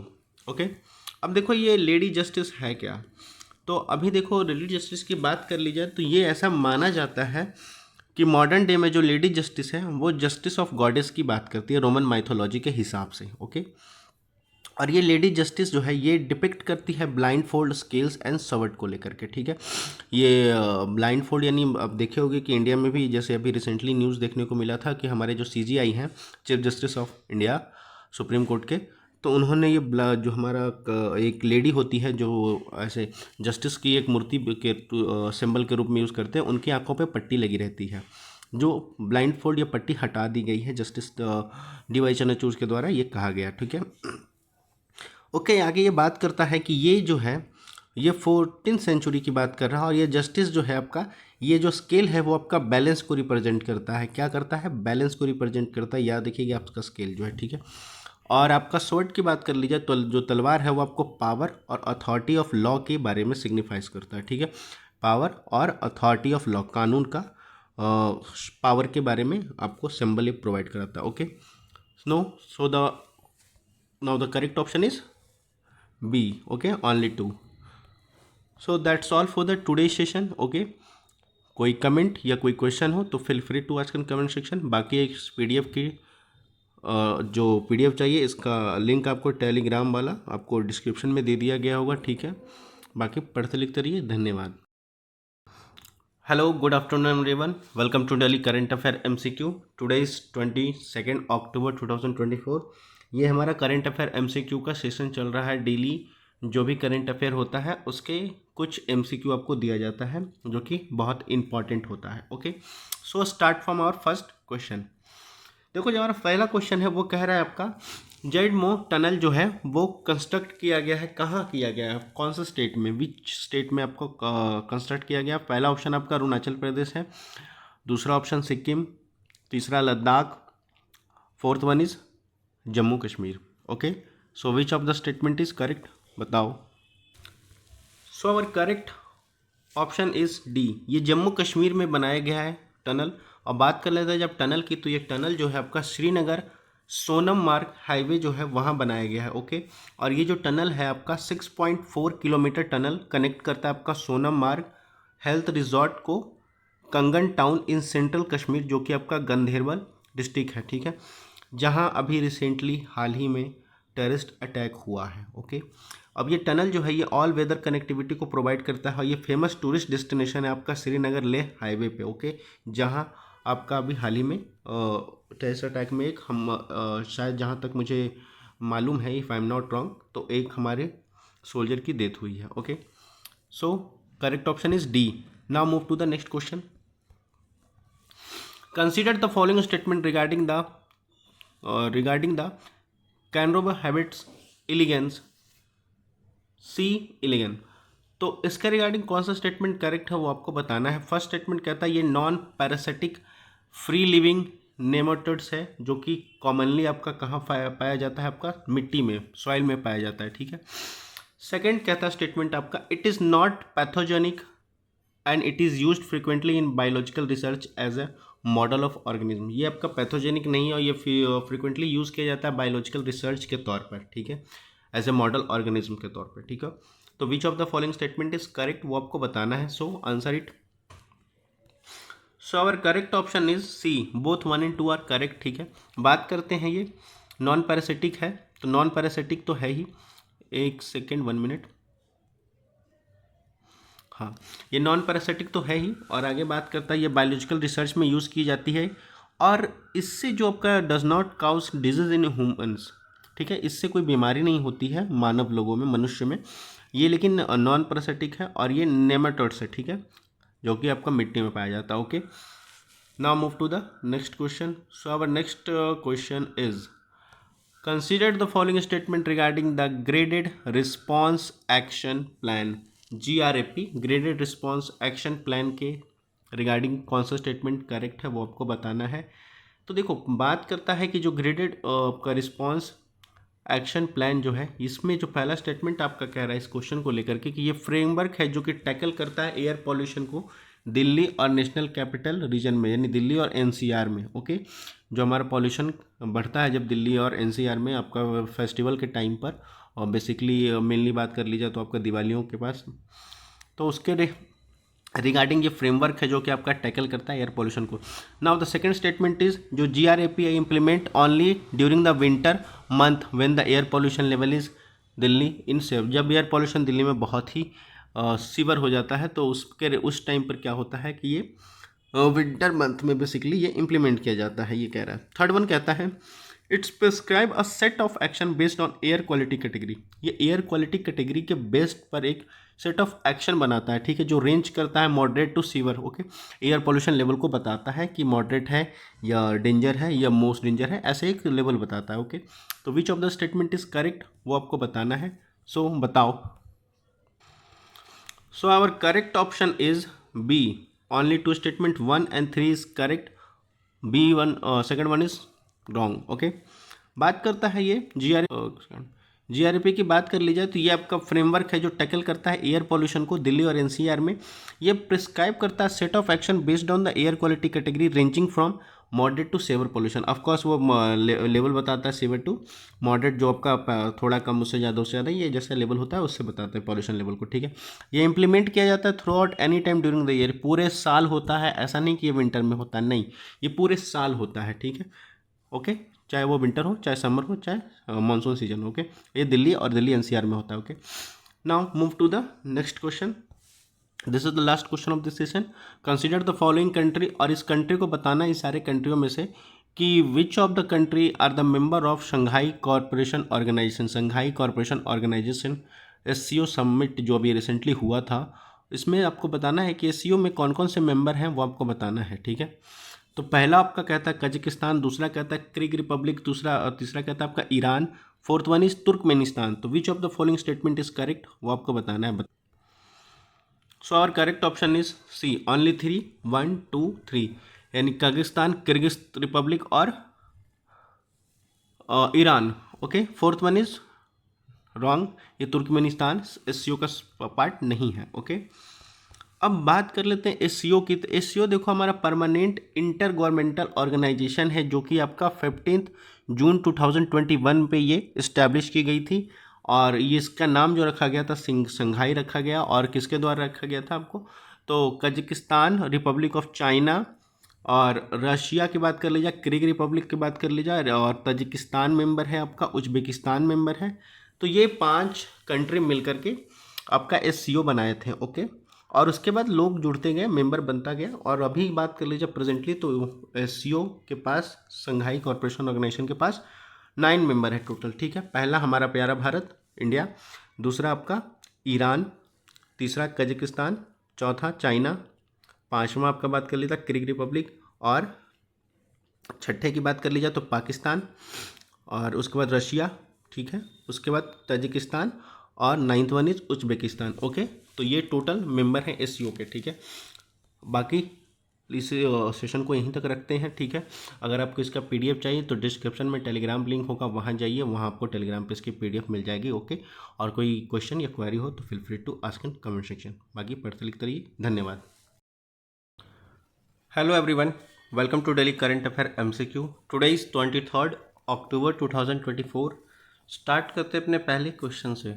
और जिन किसी को अगर इसका PDF चाहिए तो आपको टेलीग्राम पे जाइए, वहाँ मिल जाएगा, और टेलीग्राम का लिंक आपको डिस्क्रिप्शन में मिल जाएगा।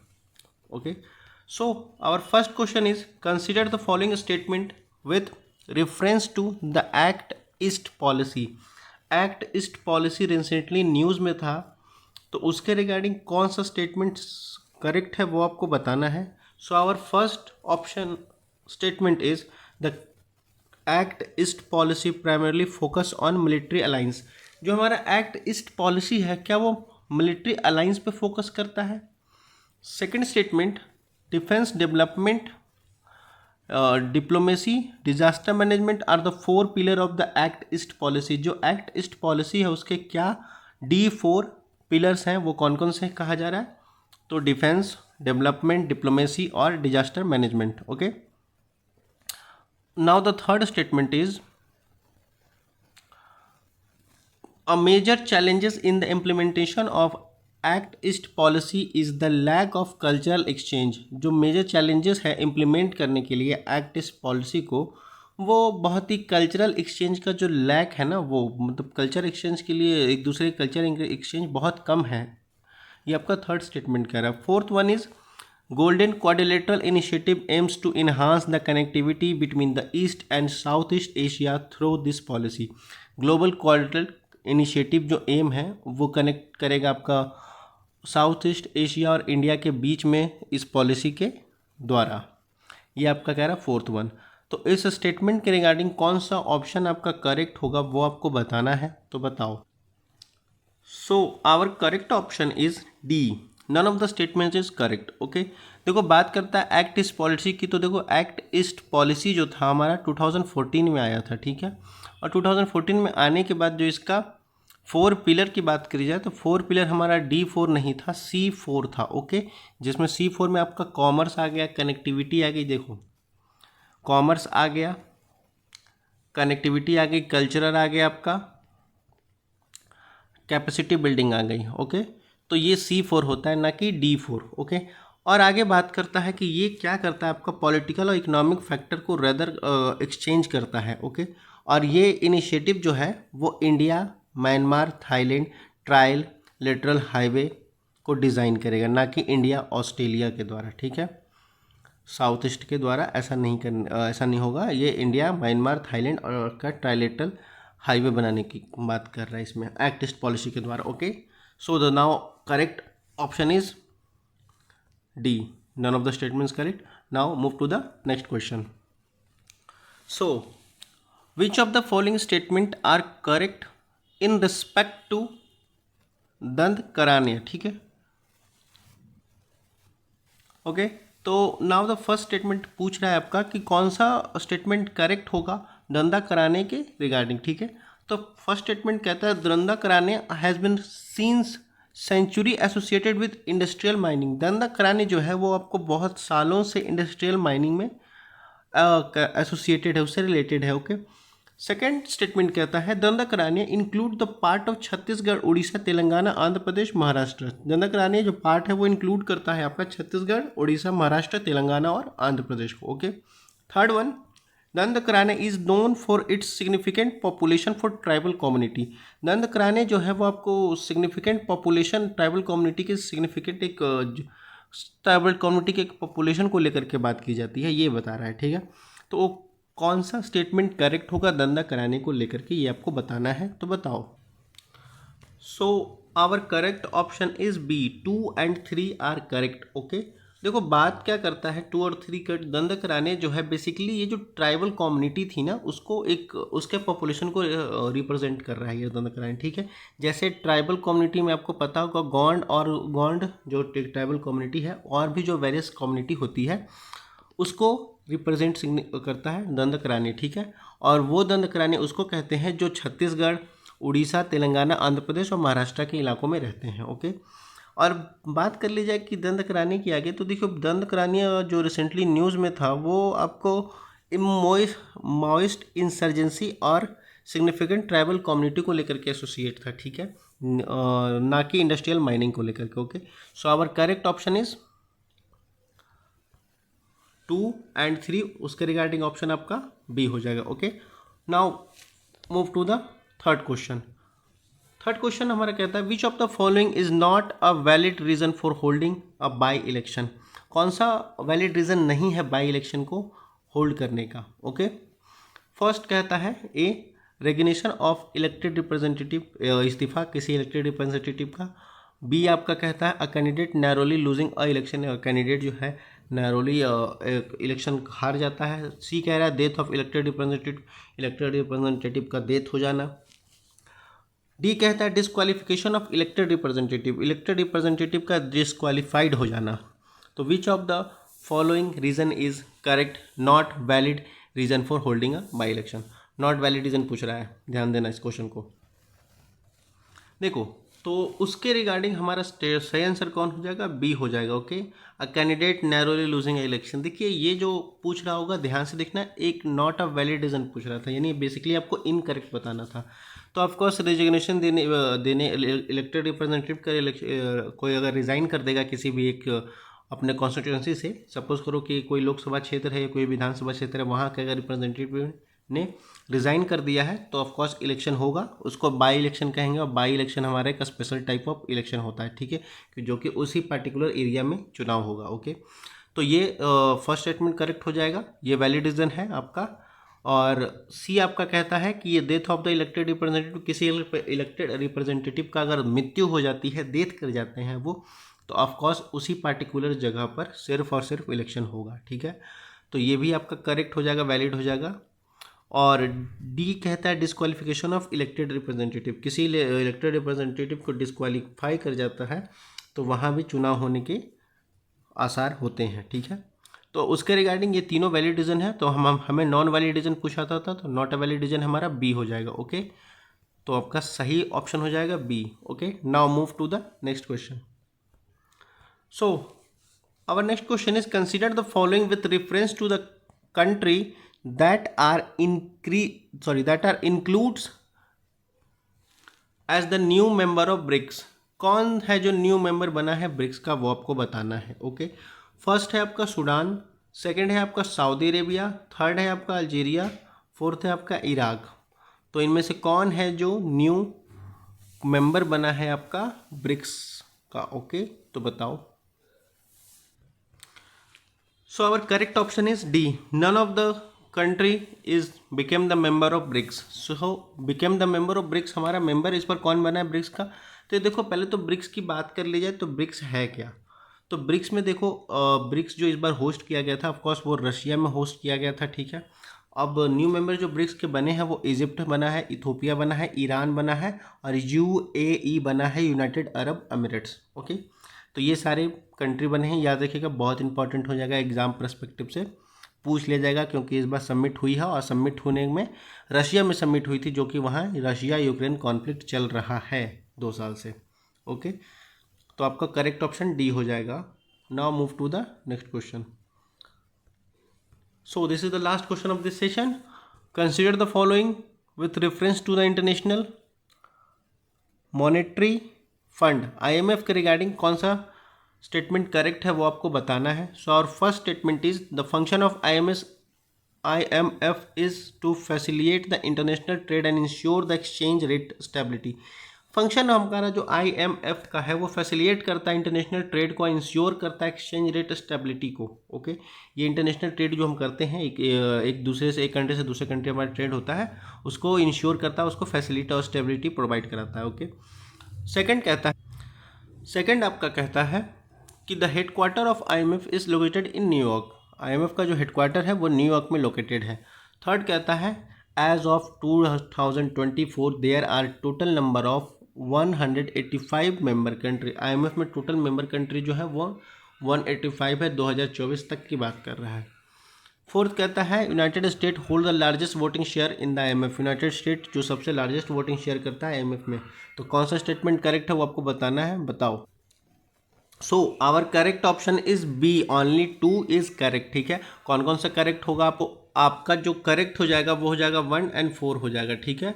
2 और 3 इज इनकरेक्ट। ओके, आपका जो ये हो जाएगा इंश्योर करता है ऑफकोर्स, और ये लार्जेस्ट वोटिंग शेयर है आपका मॉनेटरी फंड में US का। ओके, अब बात करता है कि इनका हेडक्वार्टर कहाँ था। देखिए हेडक्वार्टर आपका न्यूयॉर्क में नहीं है, वॉशिंगटन डीसी में है। ओके, और ये 185 मेंबर नहीं है, 189 मेंबर है। Okay, so our correct option is B, और 1 and 4 इज करेक्ट। ओके, और ये हमारा वॉशिंगटन डीसी हो जाएगा और यहाँ 189 मेंबर हो जाएंगे। ठीक है, okay, that's all for the today session. अगर कोई क्वेश्चन या कोई क्वेरी हो तो feel free to ask in comment section. बाकी पढ़ते लिखते रहिए, और इसका पीडीएफ चाहिए तो डिस्क्रिप्शन में टेलीग्राम है, वहाँ से आपको पता है क्या करना है, जाइए डाउनलोड कर लीजिए। Okay, thank you. Hello, welcome to daily current affair MCQ. Today is 24 October 2024। Start करते हैं अपने पहले क्वेश्चन से। So our first question is consider the following reference with 49th constitution amendment. कह रहा है कि 49th कॉन्स्टिट्यूशन अमेंडमेंट जो हुआ था उसके रिगार्डिंग कौन सा स्टेटमेंट करेक्ट है वो आपको बताना है। So our first statement is article 183 was amendment by 49th constitution amendment. Article 183 को अमेंड किया गया था 49th कॉन्स्टिट्यूशन अमेंडमेंट में। ये आपका पहला स्टेटमेंट कह रहा है। Second statement, under the amendment the appointment of government become a matter of consultation with chief minister. इस अमेंडमेंट में क्या किया गया था, ये प्रावधान लाया गया था कि जो अपॉइंटमेंट है गवर्नर का यानी राज्यपाल का, वो चीफ मिनिस्टर से यानी मुख्यमंत्री के सलाह से कंसल्ट करके अपॉइंट किया जाएगा। थर्ड स्टेटमेंट आपका कहता है the 49th amendment act was pass to address the issue raising from the federal structure to govern only. 49th amendment act में ये भी कहा गया था कि एड्रेस की गई थी वो इशू जो फेडरल स्ट्रक्चर ऑफ गवर्नेंस को क्रिएट कर रही है। ठीक है, तो उसको भी एड्रेस किया गया था। फोर्थ स्टेटमेंट आपका कहता है the 49th amendment act was enacted during the tenure of Rajiv Gandhi. ये 49th amendment act Rajiv Gandhi के टाइम पे आया था जब राजीव गांधी प्रधानमंत्री थे। तो which of the following statement is correct वो आपको बताना है, उसके रिगार्डिंग कौन सा ऑप्शन होगा आपको बताना है, बताओ। So our correct option is A, 1, 2 and 4 only. Okay, हमारा करेक्ट ऑप्शन क्या हो जाएगा, 2 और 4 हो जाएगा। फर्स्ट और थर्ड आपका गलत हो जाएगा। ओके, तो move to the next question. देखो हमारा नेक्स्ट क्वेश्चन जो कह रहा है कंसिडर द फॉलोइंग पेयर। इस पेयर को ध्यान में रख करके आपको ये बताना है कि कौन सा करेक्टली मैच्ड है। ठीक है, जैसे फर्स्ट पेयर आपका कहता है इसमें आपका डिजीज बताया गया है पहले, और दूसरे साइड में आपका क्या किया गया है कि डिजीज के कारण किससे फैलता है डिजीज। ठीक है, तो पहला आपका कहता है कालाजार, उसके नीचे लिखा गया लेशमेनिया। उसके बाद देखो ट्रोकोमा लिखा गया, इसमें लिखा गया आपको स्टॉफक्लोस। एमपी पॉक्स जिसको मंकी पॉक्स कहते हैं उसके रिगार्डिंग यहाँ पर लिखा गया है नसीरिया गोनोरिया। पोलियो में लिखा गया Salmonella, sorry for the pronunciation, Salmonella. तो इसमें से कौन सा करेक्ट है वो आपको बताना है जो करेक्टली मैच्ड है। ओके, बताओ। सो हमारा करेक्ट ऑप्शन हो जाएगा ए ओनली। ठीक है, इसके रिगार्डिंग से केवल एक पेयर सही है, वो आपका फर्स्ट पेयर सही है। ठीक है, काला जार। ठीक है, बाकी आपके सारे के सारे रॉन्ग है। Okay, so move to the next question. So the third question is consider the following with reference to the entry included in the union list in the 7th schedule of the constitution. 7th schedule of जो constitution था, constitution का आपका 7th schedule, उसमें कौन कौन सी entry include की गई थी वो आपको बताना है। तो पहला कहता है आपका डिफेंस, दूसरा कहता है पब्लिक हेल्थ, तीसरा कहता है inter state trade and commerce. बहुत इंपॉर्टेंट क्वेश्चन है, तो बताओ इसका आंसर क्या होगा। देन इसका करेक्ट आंसर हो जाएगा आपका B, only 2। First and third आपका हो जाएगा यूनियन लिस्ट में से 7th शेड्यूल में आपको ऐड इंक्लूड किया गया था डिफेंस और इंटर स्टेट ट्रेड कॉमर्स को लेकर के। Okay, now move to the fourth question. This is the last question of this session. Consider the following with reference to the district council of Manipur. District council in Manipur की बात कर रहा है, इसके regarding कौन सा स्टेटमेंट करेक्ट है वो आपको बताना है। तो so our first statement is the primary purpose of district council in Manipur to provide the local self governance and administration. जो पहला पर्पस जो उसका एम है डिस्ट्रिक्ट काउंसिल मणिपुर का, वो आपको सेल्फ गवर्नेंस और एडमिनिस्ट्रेशन प्रोवाइड कराता है। सेकेंड कहता है आपका कि the state assembly of Manipur responsible for the formation of district council of Manipur.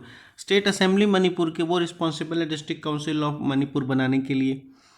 Third कहता है आपका the tenure of the elected member of district council in Manipur is 5 year. कितना टेन्योर होता है आपका, तो 5 ईयर होता है। तो इसके रिगार्डिंग कौन सा स्टेटमेंट करेक्ट हो आपको बताना है, बताओ।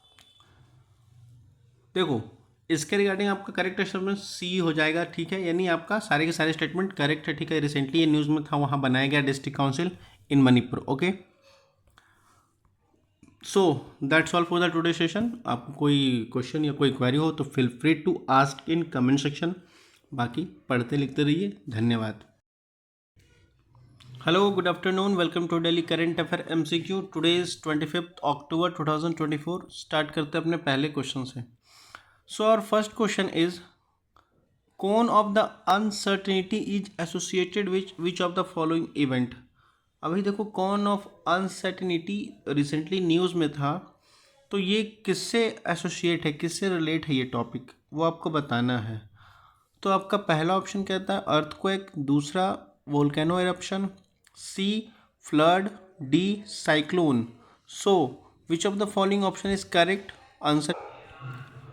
So our correct option is D cyclone, ठीक है। रिसेंटली देखो क्या हुआ है कि हमारा जो वेस्ट ऑफ बंगाल का जो इलाका है, वहाँ पर आपको देखने को मिला होगा, वहाँ साइक्लोन आया है, ठीक है। तो साइक्लोन, इसका नाम शायद दाना करके नाम रखा गया है, दाना साइक्लोन वो आया है। तो ये जो कहता है कौन ऑफ अनसर्टेनिटी, उसका मतलब होता है कि जो पाथ है साइक्लोन का, उसके रिगार्डिंग ये बोलता है कि उसको कौन ऑफ अनसर्टेनिटी बोलते हैं, okay. Now move to the next question. So our next question is Carbon Border Adjustment Mechanism CABM camp is initiative of। देखो, carbon border initiative adjustment mechanism जो है, उसके रिगार्डिंग कौन सा स्टेटमेंट करेक्ट है वो आपको बताना है, जो कि एक इनिशिएटिव है कार्बन बॉर्डर एडजस्टमेंट। तो किसका इनिशिएटिव है? आपको फर्स्ट ऑप्शन है African union, B1 ASEAN, C European union, D organisation for economic cooperation and development OECD। तो इनमें से कौन सा करेक्ट है वो आपको बताना है, बताओ। सो इसका करेक्ट ऑप्शन आपका सी हो जाएगा, ओके, यूरोपियन यूनियन हो जाएगा, okay. Now move to the next question. So this is the third question. ये कह रहा है कि consider the following statement regarding great Indian bustard. Great Indian bustard जो कि राजस्थान का स्टेट बर्ड है, उसके रिगार्डिंग कौन सा स्टेटमेंट करेक्ट है वो आपको बताना है, तो बताओ तो। So the correct option is A, okay. Third statement correct है, फर्स्ट और सेकंड गलत है, तो उसके रिगार्डिंग आपका ऑप्शन ए हो जाएगा correct, okay. Now move to the next question.